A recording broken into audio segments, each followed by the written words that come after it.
Some time now about the work that Sheena's been working on, and I know some of you in the room are aware of the work as well. The research project has been going in various forms for I think 14 years, Sheena said, at the minute, and Sheena is the lead researcher with that project during that time. She's jointly based at London South Bank University and the University of Ulster. And certainly her expertise in the area of youth and young people is well known, and the project I think is one of the very exciting ones that's been going on in this region.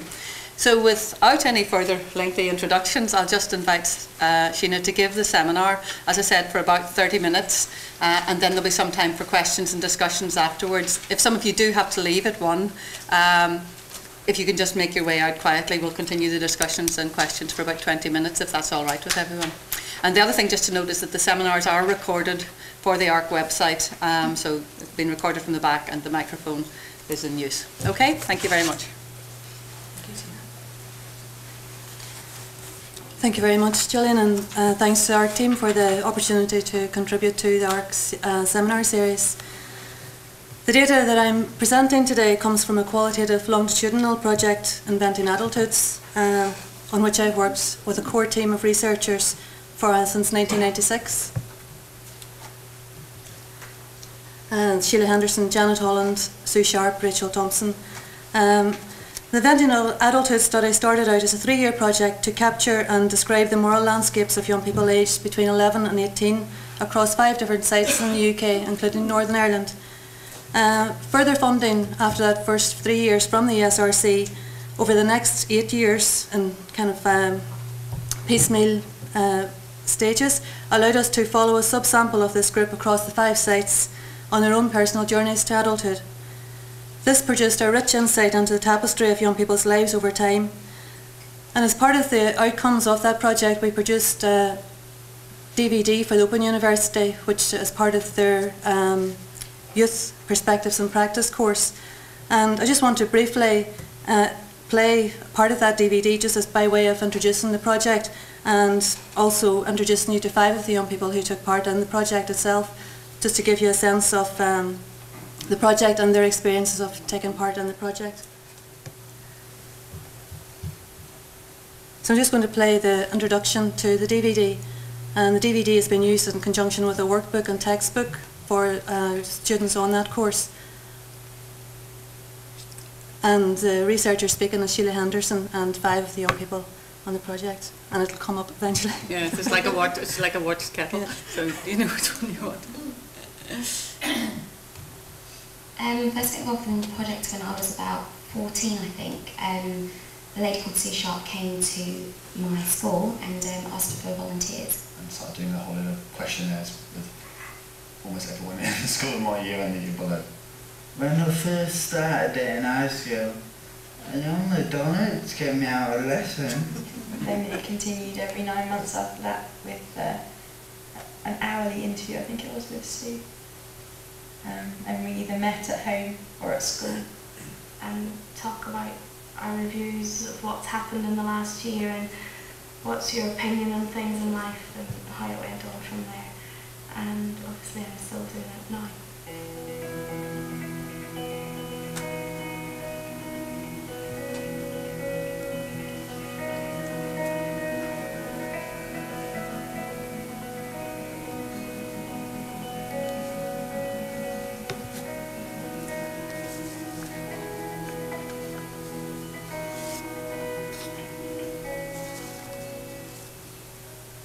Interested in looking at young people's lives in postmodern times, basically, and exploring whether some of the theories about how life has changed really were sort of being experienced by young people. What we found is that there's no one way of growing up these days. In fact, you know, that's why the study is called Inventing Adulthoods. When it came to making the Open University DVD, we were faced with the question of who to select. We needed 5 young people, and we needed to be able to show 5 very, very different lives and 5 very different ways of growing up. More than anything else, it was important that we invited young people who we felt would be able to cope with the whole process of being filmed, of having to look at their lives again, having to listen to their own voices from when they were 14, 15, 18. Very, very difficult. And it's just, I don't care if I don't get married, I just want to win. Right from the outset of the study, we negotiated consent at each interview with the young people involved. And we negotiated this on particular terms. We guaranteed them anonymity. Now obviously there's an exception when it comes to the Open University DVD, because the young people here are called by their own names and they're no longer hiding behind a pseudonym, and they're giving details away about their lives. This we negotiated with them and tried to make them as fully aware as possible of what this might mean for them. We'd always imagined that we would lose young people along the way, and sometimes we've lost them and then they've come back in again. Leanne being a good example, she was with us for the first 2 or 3 interview rounds, and then we didn't catch up with her for another 3 or 4 years. There were lots of pleasures for the researcher involved in this, as well as for the young person.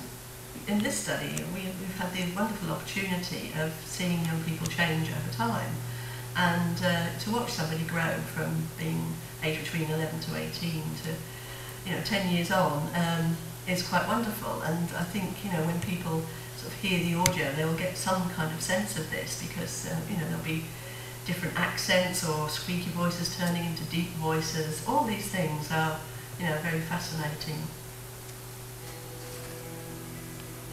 It's very important to study young people's lives, but from their point of view, from their perspective, because so much of what we know about young people's lives today is second-hand. We read the newspapers, we listen to the news, and we just hear very bad news about them. We thought it was important to give young people a voice and to look at life from their perspective. My best friend was going to do it as well, but her parents decided that they didn't want her to, and now she really regrets it, because I've done so much of this stuff, and Sue's been keeping up with my life all this time, and she's really jealous. She's like, oh, it's kind of like that 7up show that we used to watch, and she's really a bit upset that she didn't get to do it, but I'm really glad I am, because it's really interesting listening back to all the things that I said and all the things that have changed. But I think if it wasn't for the study, I probably wouldn't go back and think about things in the past like I do at the minute. Obviously things change quite a bit, and you realise it more than what you probably would do if you weren't doing something like this. It's been a really interesting talking point with other people, and it means that with them asking questions, I've been forced to think about things. It hasn't been invasive in any way. I kind of have just, it's been enjoyable to meet up. Me personally, I don't think it's changed, apart from the older now, but I'm still like, well done teaching and that.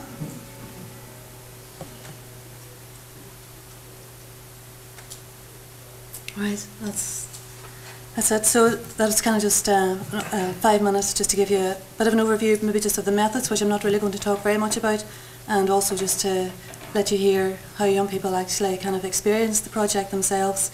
I just want to add that Anthony, the last young man who spoke there, who's in the wheelchair, died last year.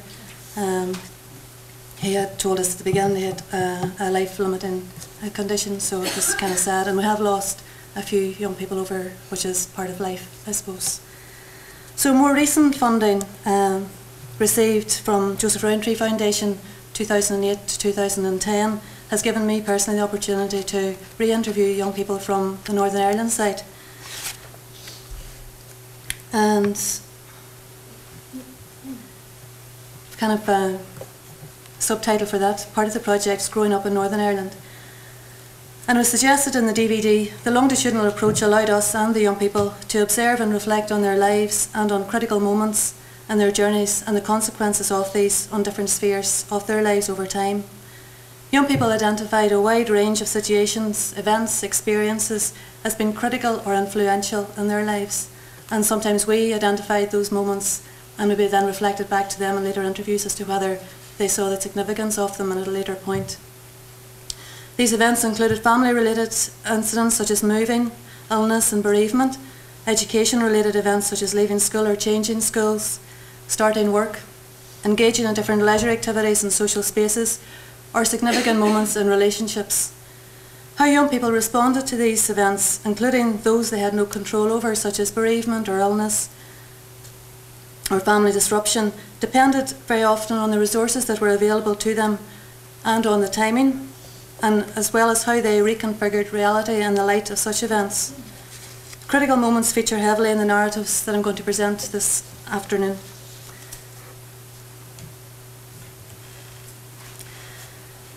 As part of the Joseph Rowntree Foundation funded project, 18 young people were re-interviewed in 2009 and 2010, and having been last interviewed 2004-2005 as part of the SRC funding. For many, this was their 7th interview since 1996-97 as part of the wider study. At the time of interview, they were aged between 25 and 33, so the 33-year-old was a young man who was accessed not through school but through a gay lesbian drop-in centre, so he was a bit older when we first met him. Of this group, just over half are in full-time work. That's of the 18 that I interviewed recently. 5 are unemployed, 7 are living with their parents, and this includes 4 who left home for study or work but who have since returned to the parental home. 10 of them are single, 5 are parents, 8 stayed all through the time in Northern Ireland, and 5 returned from living outside. They had left either for education or for work or travel. These bold figures depict a crude and basic picture of a small group of young adults moving between college, between university, between work and unemployment and training, leaving and returning from home and country, shifting relationship status and carrying responsibilities. But the stories behind the figures tell much more. By introducing you to a few of the young people and their journeys over the past decade or more, I hope to both illustrate the value and richness of such biographical data and to emphasise the importance of taking a holistic approach to understanding young lives, and to allow us to consider how such data can speak to youth policy and practice and support of perhaps larger quantitative studies that might be available, or that are available. The young people featured in this paper tell their own particular and unique story, but many of the issues they raise and confront are commonly experienced by young people growing up over the period. I will first introduce you to Adele, and then briefly to 3 young single fathers, Patrick, Luke and Adrian. All the names that have been used and some of the details have been changed to protect their confidentiality, or their anonymity rather. And I'm not actually going to give quotes, but I'm using their language throughout the scripts that I'm relating. And in conclusion to the paper, I would like to consider how insights gained from biographical stories such as these can be filtered into and used to inform policy and practice in youth-relevant areas. So Adele's story is of a young woman who is attracted and enticed by communities of difference and opportunity, is rejected and attacked by those she dares to challenge, and restricted by the boundaries of places and spaces that she inhabits. First contact with Adele was in 1998, and it introduced us to a spirited 16-year-old who was intent on leaving the restrictions of her hometown for bigger cities, brighter lights and greater opportunities. She described the place she came from as a wild, rough area, full of gangs, drugs and rackets. The murals at the entrance to the estate ordered its inhabitants not to bring Fenians into the state and not to tout on paramilitaries. At this stage, Adele saw herself as different and a risk taker. She envisaged her passage out of what she saw as small spaces and small-mindedness in terms of a career in hairdressing. That was how she saw her path out of where she was living and growing up. However, her defiance of the territorial rules of her local community at this point plays a significant role in shaping her future. Despite the blatant reminders emblazoned on the walls, and indeed the staunch, unwelcoming position of some members of her family took in this regard, Adele brazenly walked her first Catholic boyfriend into her estate and her home, fully aware of the risks she was taking. She was about 17 at that stage. Although she knew people who had been put out of their houses just for being Catholic or having a Catholic friend, and was conscious that it's not just yourself you have to think about, especially with a Wayne in the house, Adele professed a certain bravado when she says, "If I get a hiding, I get a hiding." Adele could not have predicted her own fate more accurately in this regard. She left school to take up a college training course as a means of fulfilling her dream of becoming a successful hairdresser and working in a fashionable salon in a big city. This move took her beyond her own tight-knit area, that's the move to the college, and introduced her to people from different communities and cultural backgrounds. Adele, in her own words, partied like mad. Distracted and attracted by a social life that was previously unavailable to her, she gradually fell away from her studies. Alcohol was a big part of the social scene, and her mother also feared she was taking drugs. Adele admitted to me in the interviews that she was smoking cannabis. Arguments at home led to her staying out of the family home more and more, both by choice and by order, by her parents, and eventually coming to what she regarded as her only option, a decision to apply for housing executive property. In order to qualify, she made herself homeless and left the hairdressing course. So she presented herself as homeless, living with friends, and felt that she had to give up her course in order to get housing. She was at this stage in a steady relationship with a young Catholic man, although at the same time admitted to the interviewer that at times, especially when it comes to the issue of marching, she felt, while violent towards them, it's always there, you know, you always come back to your own. So Adele registered herself as homeless and was housed in another Protestant estate about 5 miles from her home area. Within a few weeks she was intimidated out of this house by masked men. They broke her windows and threw paint bombs on her wall. Her relationship with a Catholic was not tolerated in this estate. Forced out, Adele applied for a house in a predominantly Catholic housing area. She was initially told that there was no property available, but undeterred, she walked through the estate and noted all the houses that were boarded up in that area and went back to the housing executive and said, you know, number 10, number 20 or whatever. And she moved into a house that indeed needed significant work. It was in a very bad state of disrepair, but she wanted it and she got it. This move placed greater distance between her and her family, and over the years her relationship with her parents has, to Adele's disappointment, severely weakened. Adele initially felt both isolated and welcomed in her new location. Her life became less structured, she received state benefit, and her social life increasingly revolved around house parties and drugs. In her latest interview in 2009, aged 27, she reflected on 8 years spent taking drugs. She got to the point where she was fed up with a fried head and stopped taking drugs in 2007. The drug scene, as Adele witnessed it, evolved over the years. Cannabis, ecstasy, amphetamines, cocaine and heroin all became progressively and increasingly available locally, and she dabbled with most, but used cannabis on a regular basis. So when I last met Adele at 27 years old, she still wanted a better future for herself and any children that she might have, but she saw her choices as being very, very limited. Having left school without any qualifications at all, no formal work experience, bar cash-in-hand service jobs, in 9 years, she was dependent on housing benefit. She felt she was too old to qualify for free college training courses, and she felt trapped and very uncertain as to where to turn. She currently feels cut off physically, socially and emotionally from her family and community of origin. With the country in a recession and job opportunities limited, she felt even more disadvantaged and at risk in terms of building an independent future for herself. She wants to stay away from drugs, but is aware that to do so may cost her relationship, as her boyfriend is still in that drugs kind of circle, and it may also cost her her social life and ultimately her home. She acknowledges the risk, however, she faces remaining within that circle. To give up the social security and housing benefits for an unskilled, low-paying job would mean she fears losing her home and security. She talks about returning to education, but again cannot see how she can manage this financially. So at a crossroads of sorts, Adele was unable to identify any sources of help or guidance and felt very trapped in her situation. Adele's story highlights the circumstances and critical moments that can dramatically change the life course of a young, ambitious 16-year-old. It highlights the shortcomings and gaps in support and advice for those with composite needs in their 20s who may want to return to work, education or training. It tells with great poignancy of the social security trap and the risks needed to escape it. Adele's story is told in the shadows of deeply embedded sectarianism.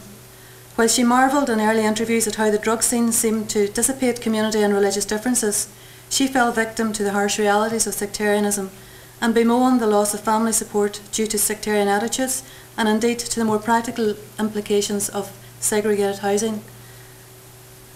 Her narrative tells how young people can get lost in a cycle of long-term unemployment, become socially disengaged and dependent on social security benefit, and consumed within a world that traps and stifles. And now I want to introduce you briefly to 3 young fathers. Each has their own very individual story and experience of fatherhood. For all, becoming a father changed their life course. It redefined their values and sense of who they were and how they saw themselves and how they were indeed perceived by others.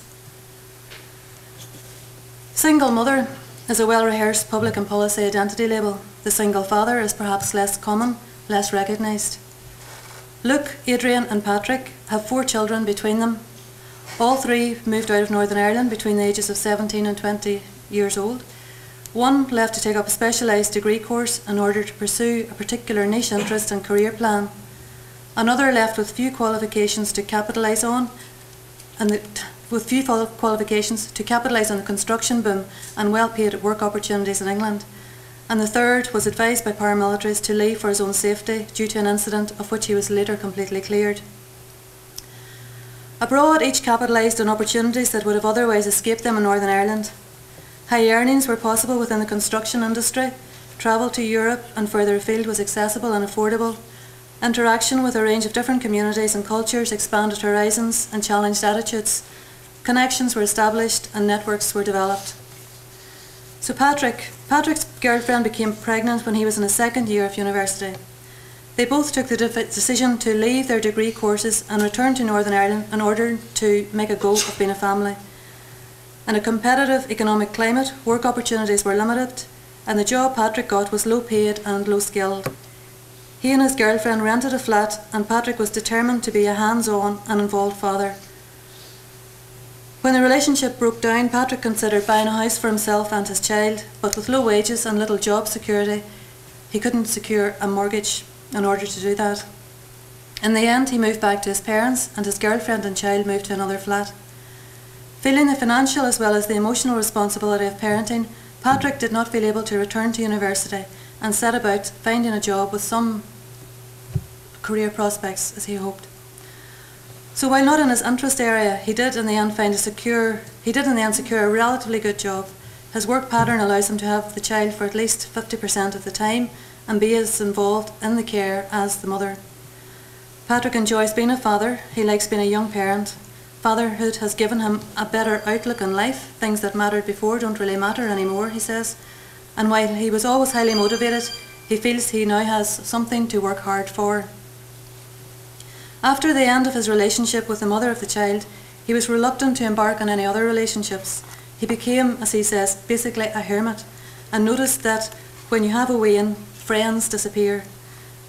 When he did start to socialise again, he also found that girls seemed to kind of run a mile when they found out he was a father. His hesitancy to get involved with anyone was both a response to the breakup of his relationship and a desire to protect his child. Patrick is now, however, in a steady relationship and hopes to marry when the time is right. He would like to have another child, but thinks it is mental to even think about it at the minute as he continues to live with his parents. One aspect of his role as a father irritates him, and that is the fact that his name isn't on the birth certificate. While he concedes that the most important thing is that his daughter is well cared for and that the decision made not to name him increases the state benefits for the child's mother, not being officially recognised as her father does annoy him. Luke has his own battles to be officially recognised as the father and sole provider of his daughter. When his girlfriend discovered she was pregnant, they were both living in London, enjoying a good life, as he says, gallivanting around, earning high wages and planning on buying a house. Luke was involved in the construction industry and so fell victim to the sudden downturn in this sector. He lost his contract and security in London just before the baby was due. So with lower house prices in Northern Ireland, he and his partner decided to move home and look for work locally. Luke discovered that his options were even more limited in Northern Ireland. With no work in his field at all, he was forced to take a job as a data operator, which, as he says, was not his cup of tea. His partner, who was English, found it difficult to settle in Northern Ireland. With financial pressures and increasing tension, the relationship began to unravel and Luke's girlfriend returned to England with their child. Like Patrick, however, Luke was determined to be a visible and real presence in the child's life and made regular and costly trips to spend time with his daughter. Life changed dramatically for Luke when he got news of the death of the mother of his child. She died abroad and his daughter was left in the care of relatives. She was about 2 at that stage. As the father, Luke fought to bring his child back to Northern Ireland, believing it was his responsibility to bring her up.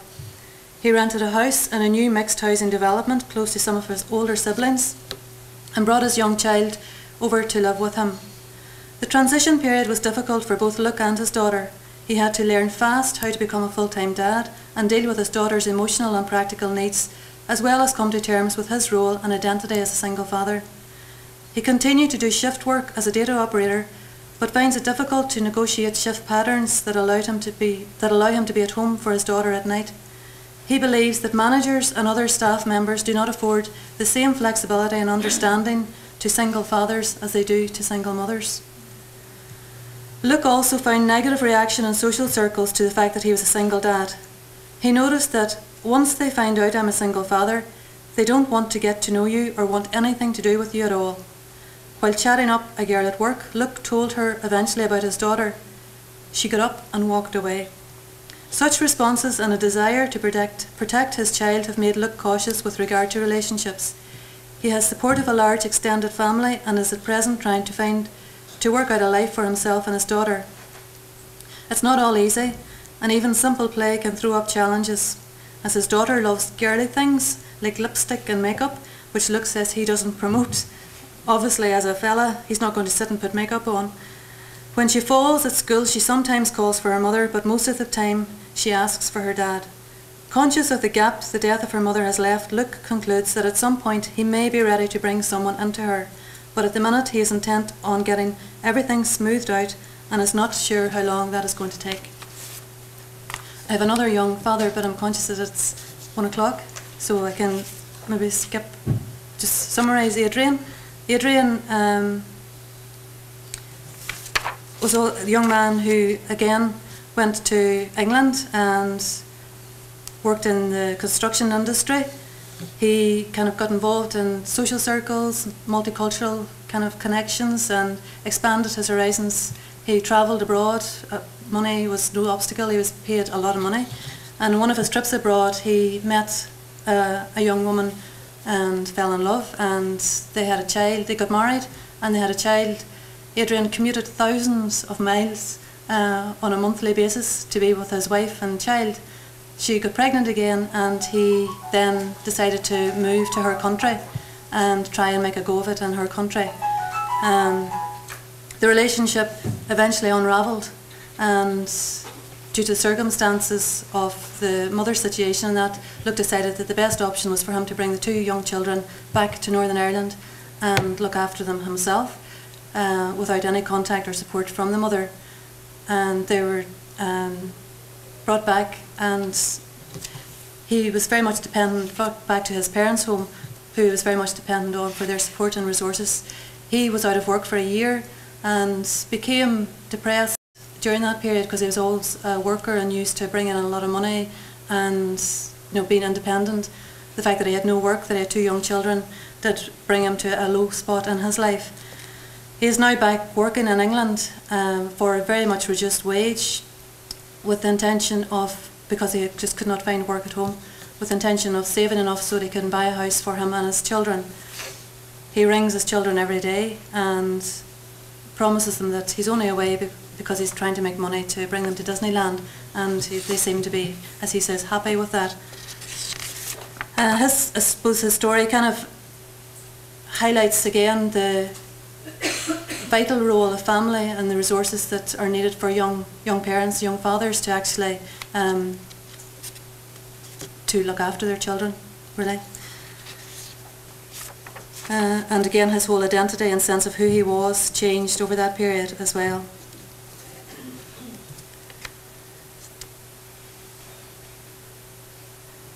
So I'll just kind of pick up here in this last paragraph. The personal stories of the young parents showcased in this chapter highlights their determination to provide and care for their children in often difficult circumstances, as well as the challenges they faced in order to do so. Unexpected pregnancy brings a highly significant life change moment. For Patrick and the other young woman as well in the sample, it meant an end to their educational pathway and had implications for their subsequent career paths and earning potential. Broken relationships, maintenance and custody issues amounted to considerable stress and anxiety to the lives of young people. Decisions made with regard to naming or not naming fathers and birth certificates, and that was an issue for 2 of the young men, had not only practical and financial implications in terms of social security benefits received, but often a more emotional and psychological effect as well. All of the young people were committed to working in order to provide for their children. Limited work opportunities, low wages, limited childcare options and inflexible work hours made this desire to work and be independent more difficult for all of the young parents, not only those 3 young men. As single parents, these young men and other young women in the sample all relied heavily on their own family for childcare, financial backup, advice as well as moral and emotional support. It is also worth noting the more particular experience of the single young fathers. With the economic downturn and high unemployment, all had to make significant compromises in terms of wages, type of work, hours and location. After a long period of unemployment, one reluctantly took work in England while his children were looked after as Adrian by his own parents. Another took work in a call centre, working inflexible shifts that gave him little time with his child. And he felt denied the more flexible work pattern seemingly afforded to single mothers. And all experienced at some point a negative response or lack of acknowledgement from peers to their role, identity and responsibility as a single father. Having data from a qualitative longitudinal study such as this gives a unique and rich insight into the lives of young people as they journey into adulthood. The context and meaning of their journeys and the background to the choices and decisions they make are more fully understood and appreciated when considered as part of the whole picture over time. The brief case history accounts of a few of the young lives as represented in this paper gives a taste of the intricacy and complexity of lived lives and how these are affected by critical moments, access and availability of support and resources, and indeed by wider social, economic and political processes which are at work. And I'm just going to finish there. And that's just a website for the Inventing Adulthood study, which will give you all the methods and all the papers and everything that we have done since the word go on the project, and we'll also give you that introduction to the DVD video as well, and give you an update on how we're archiving the material and hopefully making it available to other researchers or interested parties who might want to go back and use it for their own research or interest in other ways. So we're currently archiving with qualitative and with timescapes, and we have at the minute 30 cases archived, so we're hoping that we'll have 50 by the next couple of months, and you can apply through qualitative to for an application to actually use that material. So that's really all. And just kind of, if there's any questions, I know it's been a whistle-stop tour, but hopefully there's a few things on there that might trigger interest. Thank you very much. Thank you. Okay, thank you very much, Sheena. I know it's difficult when you're under pressure from the start to try to make a short talk a little bit shorter. Are there any comments, questions, or specifics? And if you have, if we can use the microphone that Brenton will pass to you, if there's anyone wants to make any comments or anything. Do you have any? Yes, maybe. Well, if you can amplify your voice, but it just records it for the video. I just wanted to ask about the song. No, it doesn't look great. Okay, about maintaining contact with your sample over the time. Okay, yep. Yeah, we worked quite hard at what we call sample maintenance. And I kind of have been responsible for the young people who've been in the Northern Area site, and Sheila and Sue have been responsible for the young people in different sites. And as well as initially we had 9 monthly interviews. Over time, obviously, things like mobile phones appeared at the interviews and things like that, so we had more opportunity to contact them, as well as just through school initially and then through their parents' home. But we would have we emailed, texts, we kind of ring in between interviews, send birthday cards, kind of just try and kind of keep in touch even between interviews. And some of the young people would, sort of contact us as well whenever maybe something's happening. They'll send an email. Facebook has been quite good in terms of trying to track down people that we lost maybe over the period as well. So we've kind of found a few people, and also some people have actually contacted and said, such and such wants to be your friend. And I think, oh, haven't heard from you for a while, so it's kind of been nice in that way. And we have used those social networking sites to actually try and track down people that maybe we have lost.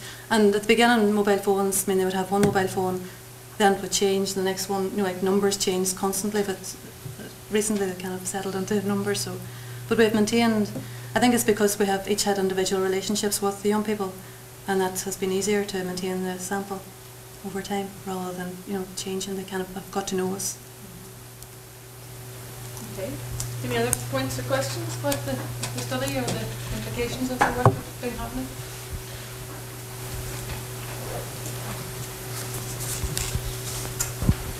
Sheena, thank you so much for the insight and the huge amount of work. It's really helpful and stimulating, but I'm very interested in the fact that your sample is mostly young adult now, and you're presumably coming from mostly a sociological point of view, but I'm interested if you have any thoughts on some of the new thinking, particularly psychological viewpoints about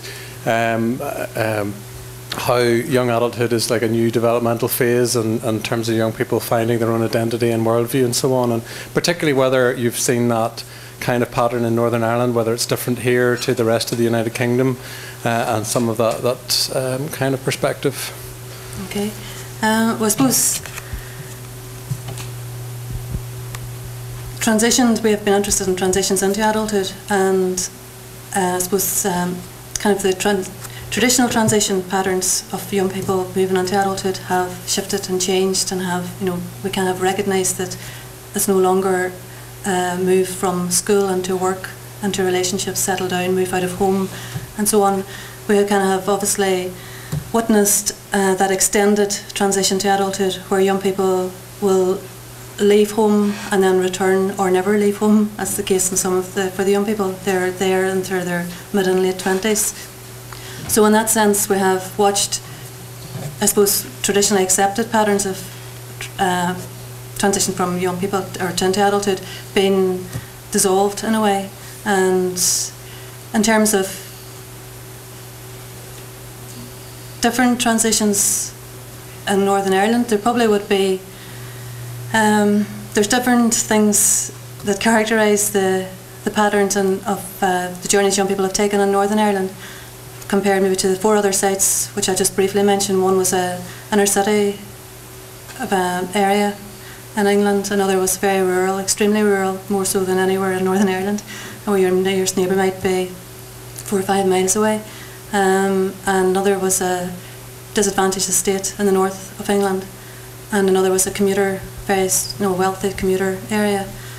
So each of those are very distinctive patterns, and young people's lives are very different depending on the locality and the resources available to them within that as well. And then Northern Ireland, I suppose, because of the timing of this project as well, we kind of started interviewing 97, so it was kind of from the early stages of the post-ceasefire and Good Friday Agreement in 1998 and that, so there was a lot of political transition and social and economic kind of changes that were happening as well, that were reflected in the patterns of young lives here that were very unique compared to the other sites, as that we were kind of interested in. And even things like community and family was much stronger in terms of the support that young people drew on. And there's probably, I could talk kind of about a lot of different areas, but probably that was maybe the main thing in terms of, sort of like that there was no one pattern. That's everyone was taking a different route, and the journeys that they were making were not sort of like as set and maybe in like the early kind of youth studies work or anything. Any other questions for Sheena? Yeah. Hi Sheena, thank you very much. You said there were no general patterns, but perhaps by things around class or gender, were there particular commonalities there in terms of the transitions? Yeah, across sites. Yes. Yeah, there's probably, and maybe one of the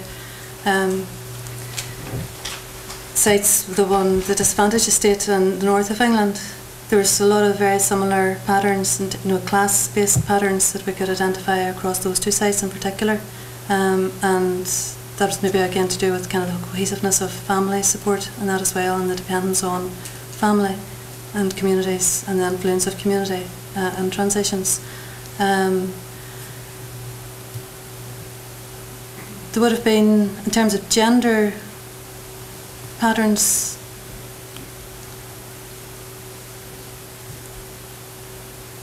I think class was probably one that, because there were young people who, I mean, we had young people from all different classes in our Northern Irish site, and maybe different sites didn't have such a mix in a sense.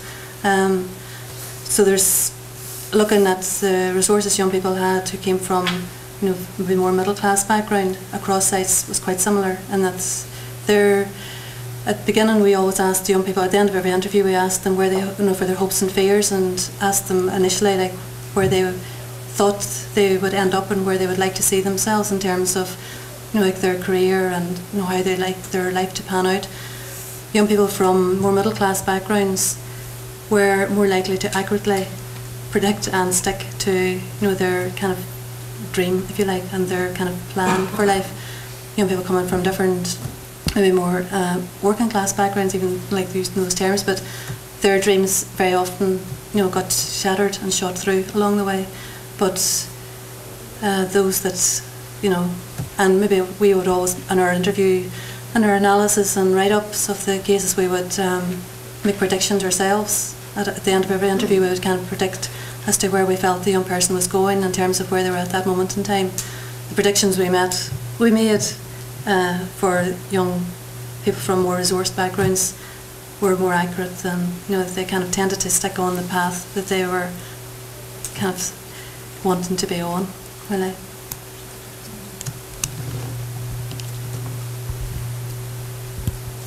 Thank you very much. I'm finding this really interesting. Have you any comments? Have the young people talked at all about any kind of spirituality or faith engagement or communities? Okay. Yeah, I think it was our fourth or fifth interview with the young people. We specifically asked them about spirituality and about religion. I mean, it came up in the interviews in Northern Ireland quite a lot in terms of identity and around religion and all of that. But we kind of noticed that I think it was maybe by the fourth interview, that it hadn't really appeared very much in the other sites, and we wanted to kind of like ask young people very specifically about spirituality and about community and about religion and the role of that in their lives. And it varied, really. It kind of, and we then returned to that question in a couple of interviews later as well.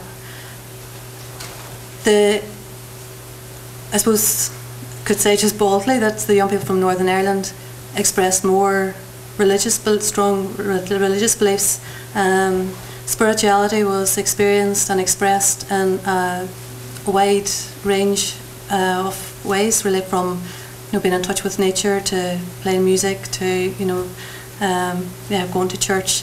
We have a few young people who are, you know, very much into church, and we have I think maybe two young people anyway in other sites who became Christians and who kind of, you know, talked about that experience in a very evangelical kind of way as well, so, and what that meant to them, and how, you know, maybe they had experienced a bit of a backlash and negative reaction from families and that as well. So we do have that data, and we have, I say, for one round we have, you know, like a solid piece of text from each individual on the role of religion and spirituality in their lives, which varied, I mean, yeah, a lot, yeah.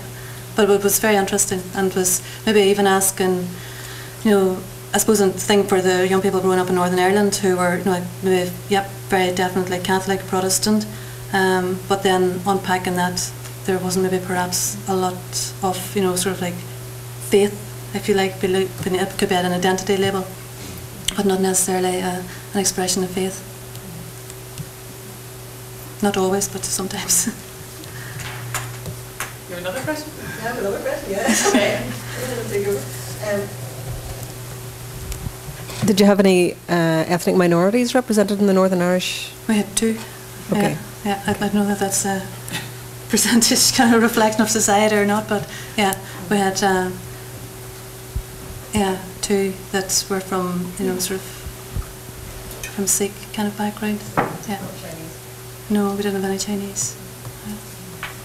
And I suppose it was initially because we were through schools, so we were depending on who was in school really at that stage. So we did kind of actively recruit people from groups that we didn't think we would necessarily access in schools. So we did go to like the gay and lesbian drop-in centres. We went to young people who had been excluded from school, and we met with young people who were being looked after in care as well. And unfortunately, we lost those young people quite quickly as well, because they were kind of most, I suppose, vulnerable in that, in ways we had less chance of tracking them down and that. And we didn't have any travellers either, so it's not a representative sample as such, and it's kind of a small sample, but it's an in-depth, I suppose.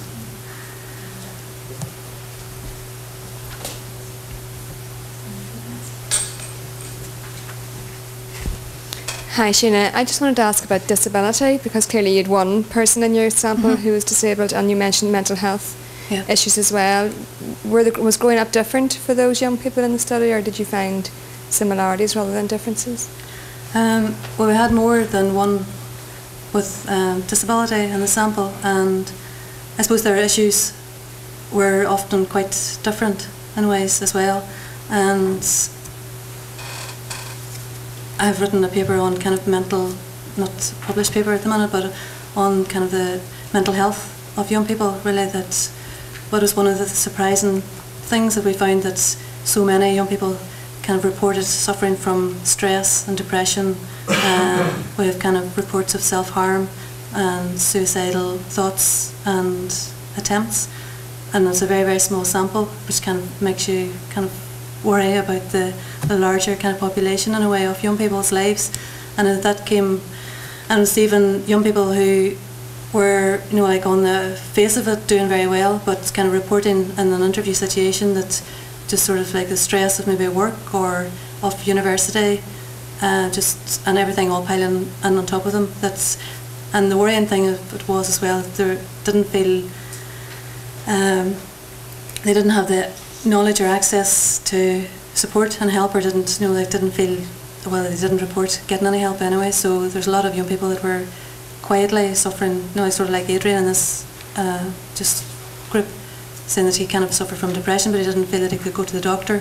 Luke, who I didn't mention, he said he did go to the doctor when he felt really kind of stressed and low, and he said that just by virtue of going in and talking to the doctor and saying, look, this is how I'm feeling, he said he actually felt better when he left, but he didn't know why. But he said it just, I didn't get any tablets, and I didn't want any tablets. He says, but I somehow just felt better having gone in and said that, and he was kind of worried about himself, and he was kind of physically unwell at the time as well, but he was kind of mostly concerned with the fact that he was kind of sinking and not feeling good. And it was the pressure, and there's all those life events and critical moments that very often cloud and on young people, and putting them under pressure where they don't feel, and maybe we're not active enough in terms of showing them the way of how to get help, even though there's a lot of help out there. But from this study, it just seems that it's not, it doesn't filter through in terms of young people knowing about where it is available to them, or being able to access it. Maybe they know where it is, but maybe they don't feel that it's